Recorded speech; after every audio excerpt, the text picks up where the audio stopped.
Hare Ram, Ram Ram, Hare Hare. So, text 8 we have to do. Om Namo Bhagavate Vasudevaya.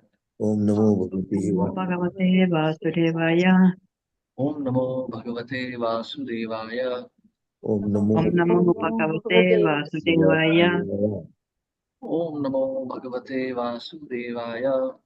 Om Namo Om Om Namo Namo Bhagavate Bhagavate Vasudevaya. Vasudevaya. Vasudevaya. Tasmat Pure Vashva Iha Papa Nishkritau. Tasmat Purani. Tasmat Yaha Puraya Iha Papa Papa Nishkritau. Nishpritam. Pap Nishpritam. Nishkrito Yateta Nishkritam. Mrityor Avipadyatatmana. Yate Mrityu Yateta Yatir Mrityor Atmana. Tatmana Avipadyatatmana. Doshasya Drishtva Guru Laghavam Yatha. Sasvika Dosishta Drishta Guru Guru Lagha Raghavam Yatana. Yatha Gururaghavam Yatha. Ishak Chikitseta Rujam Nidanavit. Pasek Chitam Seta Rudra. Rujam Rudra. Nidanavi. Ready to Yes. Hare Krishna. Then put translation purport by Sri Prabhupada ki Jai. Translation. Therefore, before one's next death comes, as long as one's body is strong enough, one should quickly adopt to the process of atonement, according to the Shastras. Otherwise, one's time will be lost and the reactions of his sins will increase. As expert physician diagnoses and treats a disease according to its gravity, one should undergo atonement according to the severity of the sins. Purport. The Dharma Shastras like the Manu Samhita prescribe that a man who has committed murder should be hanged and his own life sacrificed in atonement. Previously, this system was followed all over the world, but since people are becoming atheists, they are stopping capital punishment. This is not wise. Herein it is said that a physician whose knowledge is to diagnose the disease prescribes medicines accordingly. If the disease is very strong, serious, then medicines must be strong. The weight of a murderer sin is very great, and therefore, according to Manu Samhita, a murderer must be killed. By killing a murderer, the government shows mercy to him because if a murderer is not killed in this life, he will be killed and forced to suffer many times in future lives. Since people do not know about the next life and the intrinsic working of the nature, they manufacture their own laws, but they should properly consult the established injunctions of the Shastras and act accordingly. In India, even today, the Hindu community often takes advice from the expert scholars regarding how to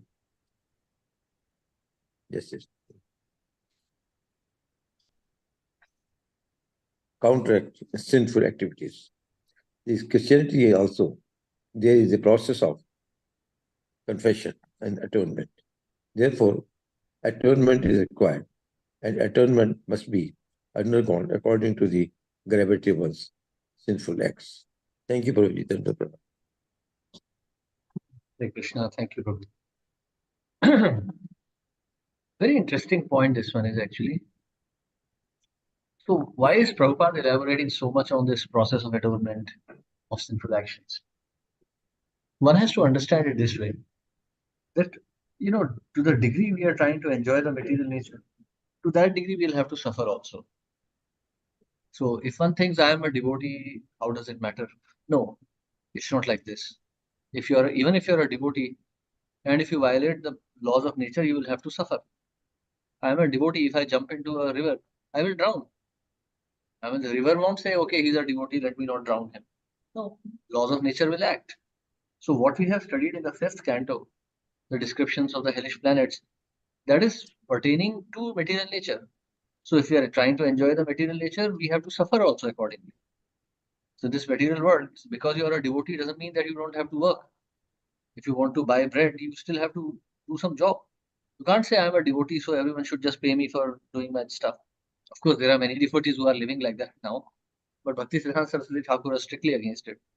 That one should not live as a burden on others, especially when one is not even giving them proper spiritual education. Then one is simply a burden on others and on earth also. If one is cheating others in the name of religion, especially in the name of Krishna, then he is the worst cheat. So one should never live as a burden on others. So that's the law of nature. That one has to work for his own sustenance. In the 18th chapter of Gita, Krishna is also saying that how can one refrain from doing work? One has to work even to sustain one's body. So laws of nature will act. So if a devotee acts sinfully, if a devotee violates the principles of nature, then devotee is also culpable and he is also liable to be punished. Now, one very important thing to be considered here is that a devotee should give up all desire to enjoy this material world. Krishna is saying, Sarva dharmana parityajya. What is dharma? Dharma means if I want to enjoy something, I have to fulfill my obligations. I want to enjoy sex life, then I must get married. If I say, no, I'm a devotee, it doesn't matter, I'll just have illicit sex, and then I'll be chanting the rest of the time. It's not going to work. That is nonsense.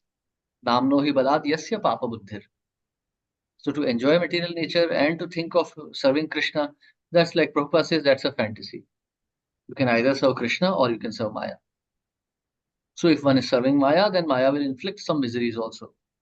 So therefore, this kind of atonements and all, they are important. If a devotee wants to enjoy material nature, then devotee should understand these things also.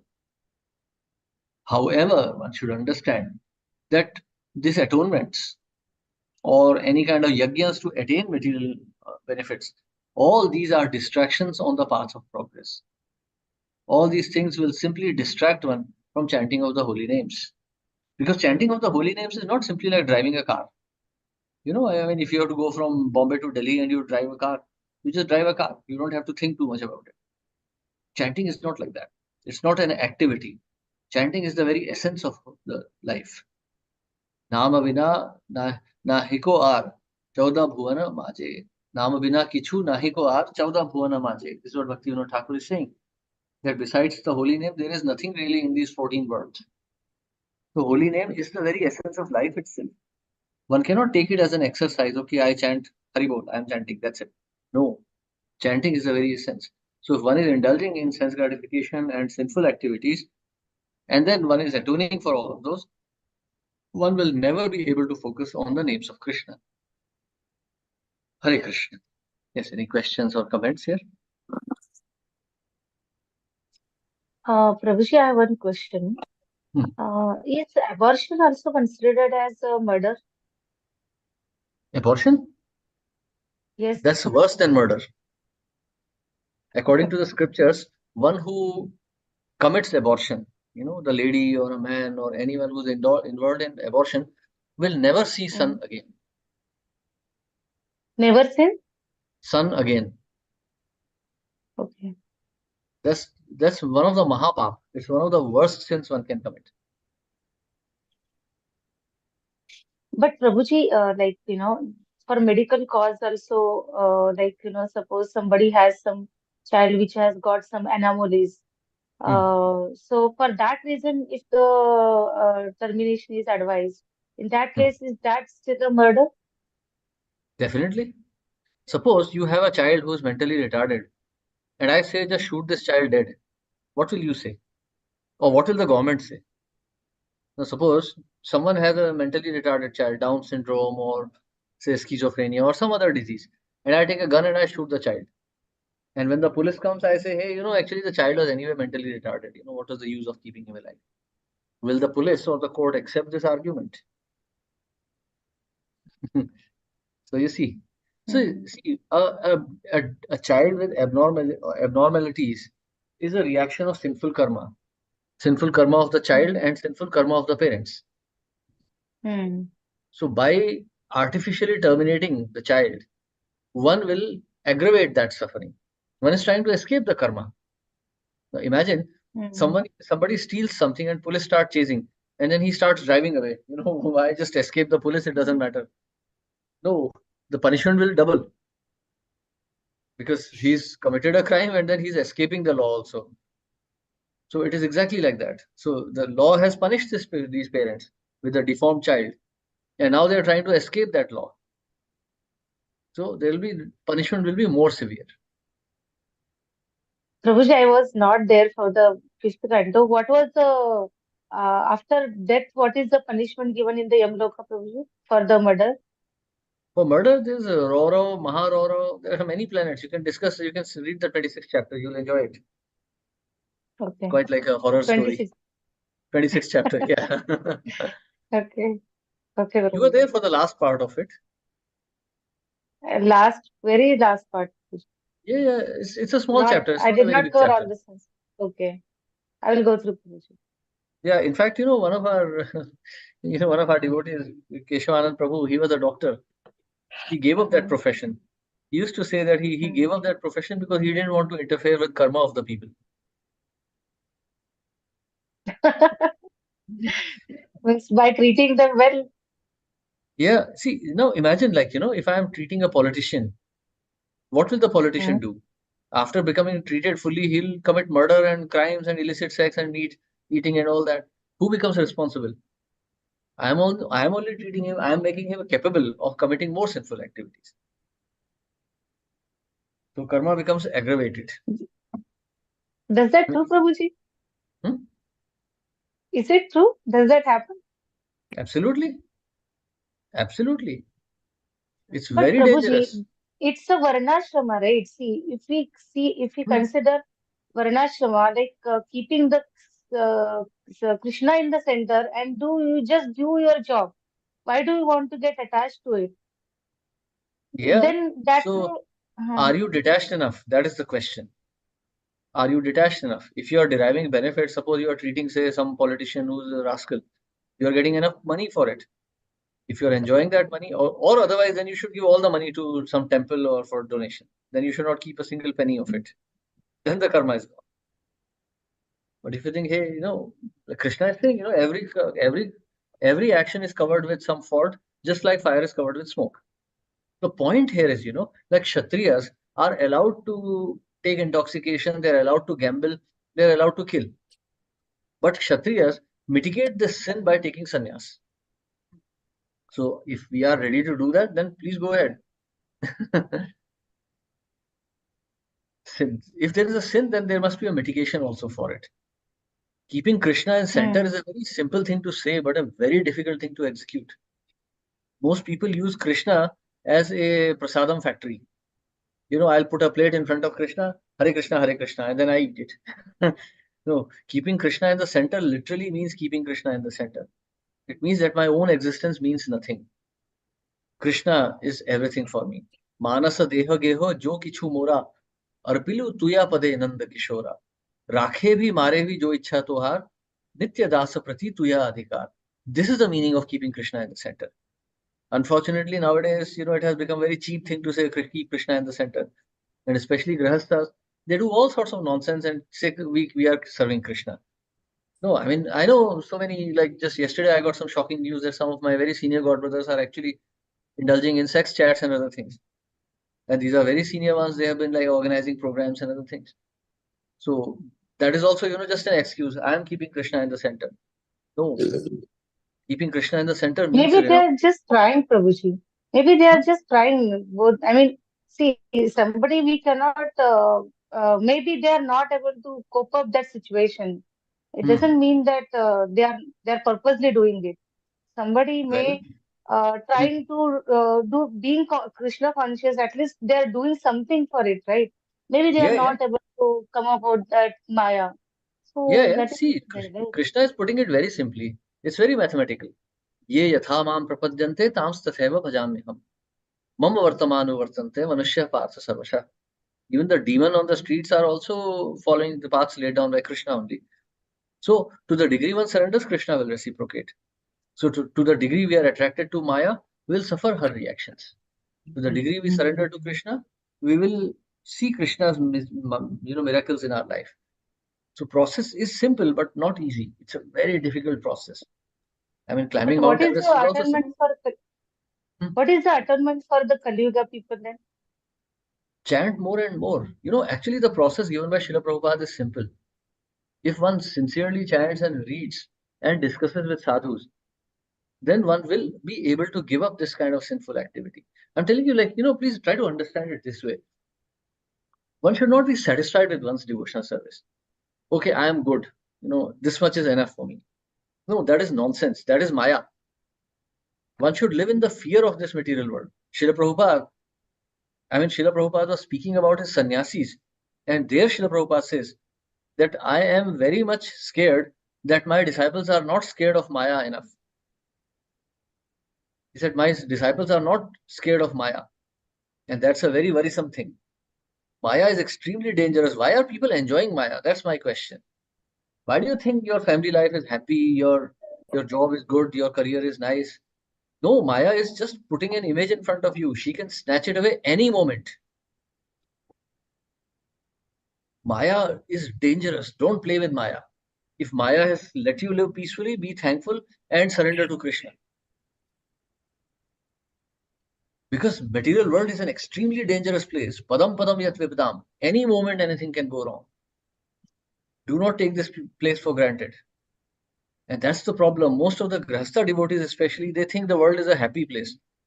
I will, I'll do all sorts of activities and then I'll say Hare Krishna. No, that is complete illusion. Anything can happen, anything can happen at any moment. You are a doctor. I mean, you shouldn't at least think like this. You see it every day. Children having cancer, young men getting heart attacks, people having sudden accidents. As a doctor, you must be seeing all of these things. Then why do you think this material world is a safe place? It's not. You should surrender to Krishna. You should be very fearful of this material world at all moments. Anything can happen here.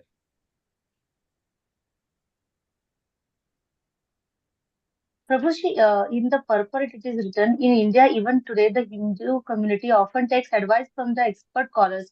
So who are these expert scholars, Prabhuji? Well, that was way back in the 60s when Prabhupada wrote these books. Now, not anymore. No scholars exist anymore anywhere. I mean, my own grandfather was a great scholar. My uncle was a great scholar. They were all Panditas, but not anymore. Who's studying the books anymore? Anyway, Now we're also maybe in South India. Maybe if you go to I Tamil think so. Nadu or Banaras, you might For find sure, someone. Yes, yes. Varanasi Sri some people. Rangam, Very you can few, find very few. Very few. Very few. I mean, I know one. I used to know one Dr. Lakshmi Tatacharya. He was a acharya in the Ramanuja Sampradaya. He himself was saying, he said, now today everyone has degraded. Even the Iyengars, they are drinking coffee, eating onion, getting married to non-Brahmins. So the whole parampara is now degrading very fast. Hardly anyone exists. Coffee, tea, one thing, probably they go for hard alcohol. Yeah, alcohol, they're eating meat also nowadays. And drugs and all that they're using. Yeah, Go to the whole, Varanasi, every second person is eating bhang. yeah. And it was especially the mercy of Ramanujacharya that he initiated everyone into the worship of Lord Narayan. So that is a special mercy. One should not go back to one's sinful existence after that.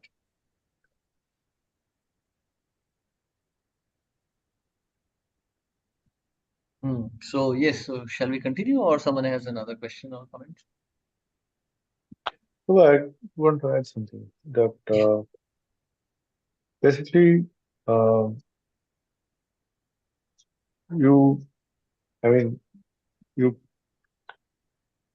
when you're in this material world, you're like affected by something. Then you're affected by something. You look around and yes, you come into association of devotees. You take shelter in the Lord. When you do that, and initially you'll find that your troubles are going away. Definitely, you're like suddenly you feel sheltered by the Lord, and then suddenly your troubles seem to vanish because you're not so worried. And it's at that time, as you say, that one has to be very careful of Maya because you let your guard down, and Yes. then again you get inflicted by this whole thing. So I think it's a continuous process, and it's something that you can't just say that okay, I started chanting a little bit, I started associating with devotees, I'm going to temple. Definitely, you tend to let your guard down, and I, for one, definitely feel like it's a fluctuating thing, and one has to be really careful all the time. Absolutely right, Prabhu. Absolutely right. Actually, one should be very, very scared of this Maya. Any moment not spent in Krishna consciousness, we are actually in Maya. And Maya is like not our friend. Maya is not our friend. She is here to delude us and then make us suffer. So, after coming in association with devotees, we should meditate on this fact. And we have to continuously fight. You are right, actually. We are fluctuating. Like at times we feel very enthused, and then we go back again. We see family, we see our obligations, and we again go back. And this very interesting thing, actually, Keshan Prabhu has given a very nice lecture on this topic also. Like Maya is not acting equally to everyone. Hmm. Her so like so one may think, okay, Maya means wealth, women, fame, fortune, and that is true. But Maya will not act in the same way for everyone. One who is vulnerable to opposite sex, Maya will tempt him or her with opposite sex. Or if a devotee is too strong and not getting tempted by other things, Maya will scare him. Maya will induce some real fears in his heart. Or Maya will depress him. People commit suicide. Many devotees also commit suicide because Maya takes away any motivation to live at all. Maya will convince him that this material world is so, like, or his life is so miserable that there is no point in continuing to live only. So Maya will distract everyone in different ways. So if a devotee is very sincere and he is not getting tempted by wealth and other position and other things, Maya will try something else. Maya will break away all his good relations. Maya will spoil all his surroundings. This man will feel completely depressed. He'll not be able to live peacefully. Maya will create so many miseries in his life that he'll feel it's pointless to continue. So Maya will try to distract you from Krishna in any other way, in any ways. So a devotee has to be very cautious that no matter what happens, my chanting, my reading, my prasadam, they should not stop. They'll continue as they are, and I will tolerate whatever comes my way. It's very difficult. It's very difficult. Prabhuji, But I have one question. hmm, See, I don't understand this. See, first of all, Maya, why she is there? hmm, The people who are very much engaged in this material world, who are hmm, not doing uh, their prime duty, that is towards the serving towards Krishna, that is their duty, but hmm, they are not doing. That's why to turn away from to the material life towards Krishna, she is troubling them, right? That is hmm, her purpose. But hmm, then, one who is devotee, one hmm. who is I mean, Maya, she works under Krishna, right? So Yes. uh, one who is doing Krishna consciousness, or one who is already doing uh, bhakti. So Hmm. why then she unnecessarily she's troubling then? Okay, that's a good question. Maya is not troubling us. We are troubling ourselves. These are all our weaknesses. Maya is like water. We are like a vessel, and Maya is like water. So if there's a crack in us, water will get inside. If the vessel has some crack, water will always come through that. So if we have some weakness in our consciousness, in our character, Maya will just Maya will just penetrate that. Suppose I have no attraction to opposite sex, I have no attraction to wealth and fame, but I have some attachment to my family. That is also material. That is not spiritual. So Maya will just simply test us. You see these exams like, AIMS, IIT, what are they testing really? They go beyond the level of knowledge of a student. They try to test the student's weaknesses. Is he tough enough to take the rigors of this course? Or the army, NDA especially, this services selection board. Why is it so tough? They want to see whether the boy has tough enough character to withstand the rigors of the army. So just like that, this uh, Maya is also testing whether we are qualified enough to go back to Godhead. If we are still maintaining material attachments, Maya will test us on those. So that's the only thing.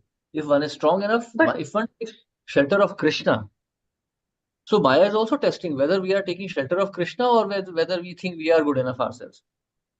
So Maya is testing our false ego, she is testing our attachments. So we cannot go back to so Godhead Maya unless is showing. yes. Hmm.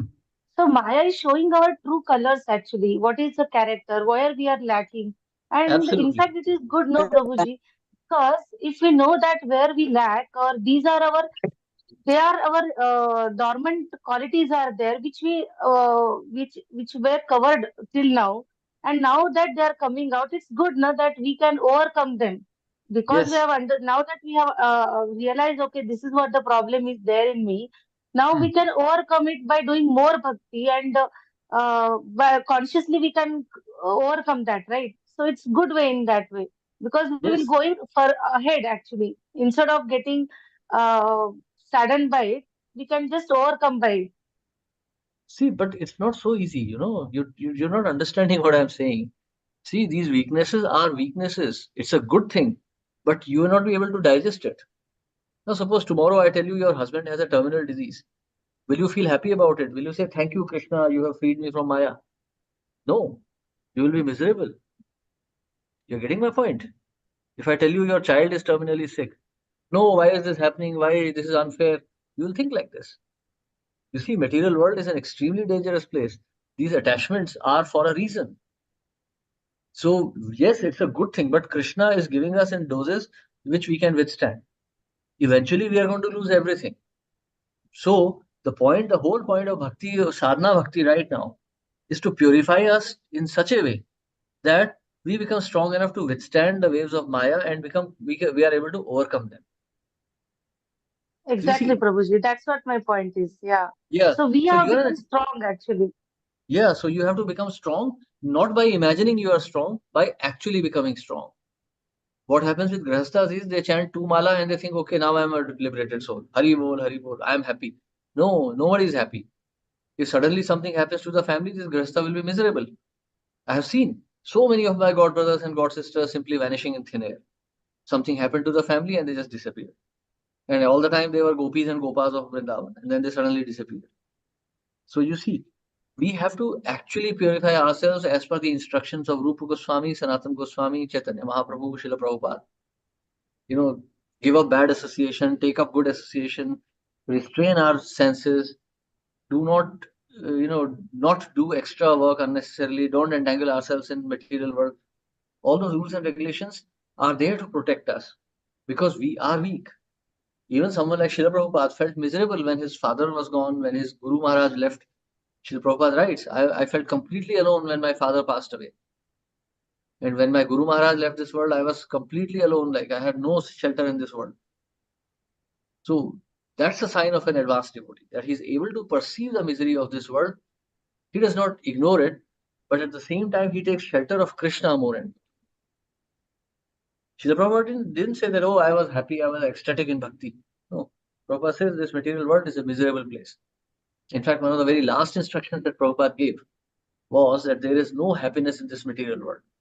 So for devotees perceiving any kind of happiness from material objects, including one's family, education, or money or anything, then the devotee is an illusion. A devotee should be completely detached.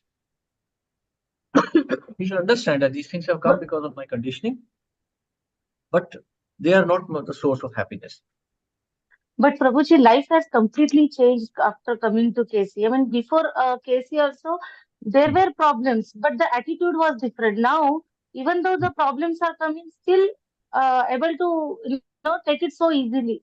That's nice. That has changed, Prabhuji. I mean, Yeah, so there will be more tests coming. Don't worry. Krishna will put more and more difficult tests on the way. let it. That is It keeps okay, on Prabhuji. That is increasing. all my past karma. That is all my past karma, right? Or the present Yeah. karma. So So I mean, keep I take chanting. it that way. Yeah, so keep chanting so that Huh? you can continue thinking this way because material world will Yeah, give you yeah. some very strange tests. This is not But an easy because of place. this knowledge, but Prabhuji, this knowledge, makes us more, capable actually to face any kind of problem because you understand why this problem is coming. You are ready to face it because of the knowledge. I feel that's the reason I love reading Bhagavatam because there is so Yeah, much so knowledge we are getting. yeah, so please continue. Please continue. There will be tests up ahead. This road is full of many twists and turns. It's okay, Prabhuji. Krishna is there with me. Yeah, okay. Hari bol. Jai Ho. Yeah, we continue. One last text we can take, text 9. Shri Rajo Vacha Sri Rajovacha Shri Rajo Uvacha Drishta Shrutabhyam Yat Papam दृष्टश्रुताभ्यां यत् पापं जानन्नप्यात्मनो हितम् जानन् प्रात्मनो हितम् करोति भूयो विवशः करोति भूयो विवशः प्रायश्चित्तम् अथो कथम्. प्रायश्चित्तम् अथो कथम्. Yes. Read through. Yes, please. Translation purpose by His Divine Grace Swami Prabhupada. Translation. Maharaj Parikshit said, one may know that sinful activity is injurious for him because he actually sees that a criminal is punished by the government and rebuked by the people in general, and because he hears from scriptures and learned scholars that one is thrown into hellish condition in the next life for committing sinful acts. Nevertheless, in spite of such knowledge, one is forced to commit sins again and again, even after performing acts of atonement. Therefore, what is the value of such atonement? Purport. In some religious sects, a sinful man goes to a priest to confess his sinful acts and pay a fine. But then he again commits the same sins and returns to confess again. This is the practice of a professional sinner. Parikshit Maharaj's observations indicate that even 5,000 years ago, it was the practice of criminals to atone for their crimes, but then commit the same crimes again, as if forced to do so. Therefore, owing to his practical experience, Parikshit Maharaj saw that the process of repeatedly sinning and atoning is pointless. Regardless of how many times he is punished, one who is attached to sense enjoyment will commit sinful acts again and again until he is trained to refrain from enjoying his senses. The word vivasa is used herein, indicating that even one who does not want to commit sinful acts will be forced to do so by habit. Parikshit Maharaj therefore considered the process of atonement to have little value for saving one from sinful acts. In the following verse, he further explains his rejection of this process. Hare Krishna. Hare Krishna. Thank you, Prabhu. So this is this Prabhupada has covered this in the first canto also.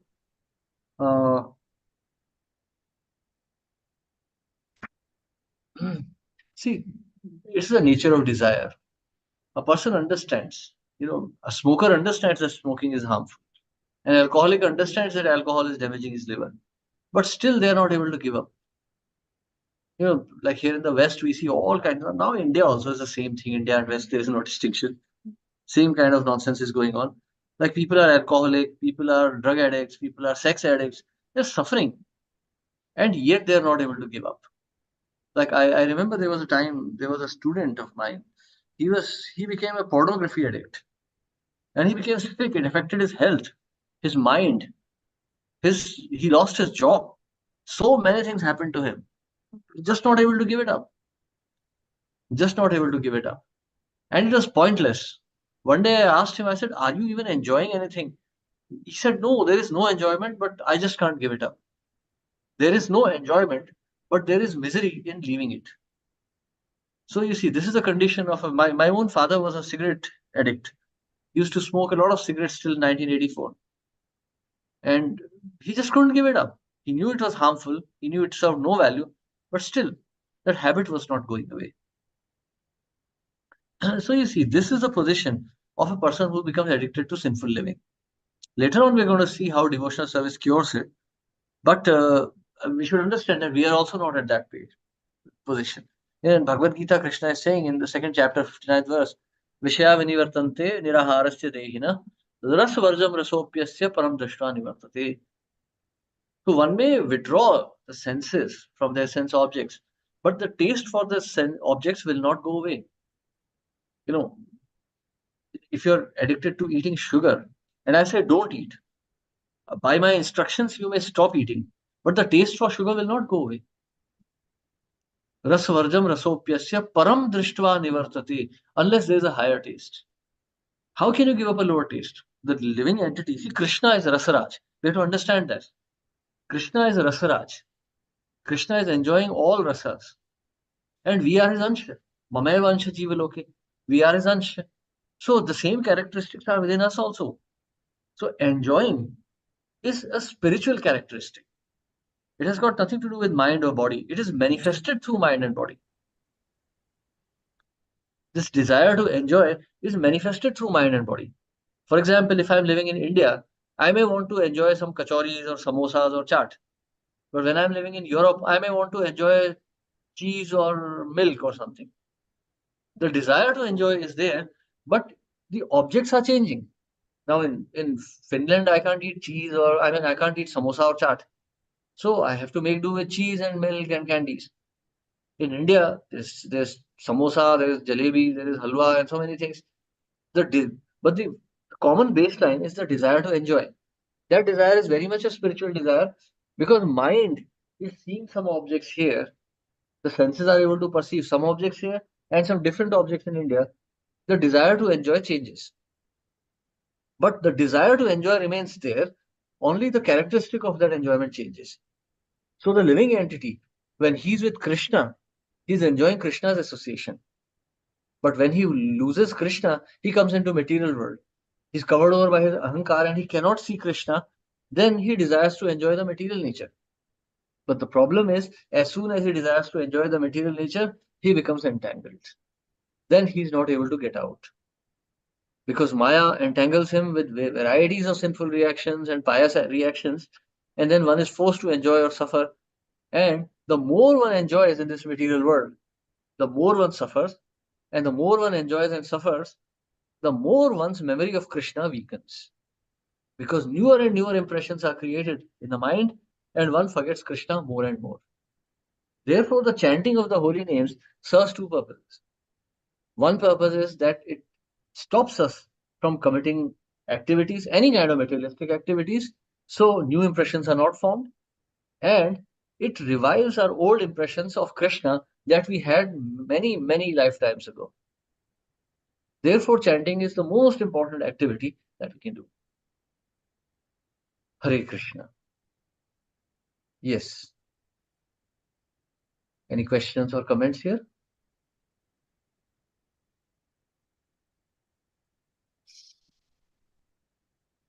So please study this verse if you want. Along with this, you please study this verse, Vishaya Vinivartante Niraharasya Dehina. Please go and see that verse, see the translation, see the purport, and then come back and study this. So this will be your homework for today. Please do this as a homework, and tomorrow we'll come and discuss again because the discussion continues along the same line. Where can I find the text? This is 259. Bhagavad Gita, 2nd chapter, 59th verse. Yeah, thank you. I'll put it up in the group also. Hare Krishna, Prabhuji. Yes. Refer to the previous discussion around. So I was just thinking that it was also mentioned in some purport that one should not go into the secluded places because the desire remains even if you go there. Yeah. But then desires are typically arising once you see or when you get in association with a person or that thing or something like that. So isn't it better to go to the secluded places and focus on Krishna only? Yeah, so the spirit of the instruction is more important. What is the meaning of going to seclusion means going away. So this is, okay, we are saying that one should not go to a secluded place, but we are also saying Sangha Tyaga Sato Vritte, Asat Sangha Tyaga Ei Vaishnavachar. So the essence is not whether one should go to a secluded place or one should remain in a crowded place. The point is one should avoid materialistic association. So Sangha Tyaga Sato Vritte, give up bad association and take up the association of sadhus. So going into seclusion means I'm just escaping everyone en masse and I'm going into a hiding place where my mind will again play mischief. On the other hand, I should stay with sadhus. That is also seclusion. I should stay with sadhus and discuss the Bhagavad.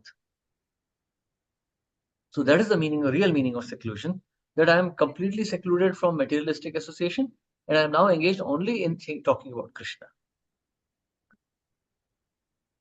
Oh, thank you very much for clarifying that, Prabhu. Thank you very much. Secluded places are also not available these days. Hmm? Secluded places are also not available. Yeah, not available. You go anywhere, there will be some railway line or some airline or some mobile. Go to a That's true. Until now, I was thinking more like, like the sadhus, previous sages were going to Himalayas or something like that. So I had that image in my mind. But today I That got is also clarity. true. I mean, that is true. Yeah. Pandavas went to seclusion. Yeah. So Yeah. that is the real process of going into seclusion. But in today's age, it's very difficult. Like we were in Mayapur also, and someone was playing Chikni Chameli there also, which was really quite shocking. Okay. Yeah. I think best place is our own home, and only thing we can concentrate. Yeah, so go to places like I was spending time in Prabhupada's Samadhi. That was very nice. Yeah. That was really secluded Mm. place. I think eco village, only eco village may provide us some opportunity. It's Yeah, also but coming up very well. yeah, every place is deteriorating. Then human Kalyug. Hari Hari. So we stop here today. We continue tomorrow with this discussion on the history of the life of Ajamili. So thank you very much. Hare Krishna. Srila Prabhupada ki jai. Thank you very much. Yeah. Thank you, Great. Prabhuji. Thank you. Hare Thank you very much, Krishna. Prabhuji. Hare Krishna. Tantra Prabhuji. Hare Krishna. Dandavat Pranam to you. Hare Krishna. Hare Krishna.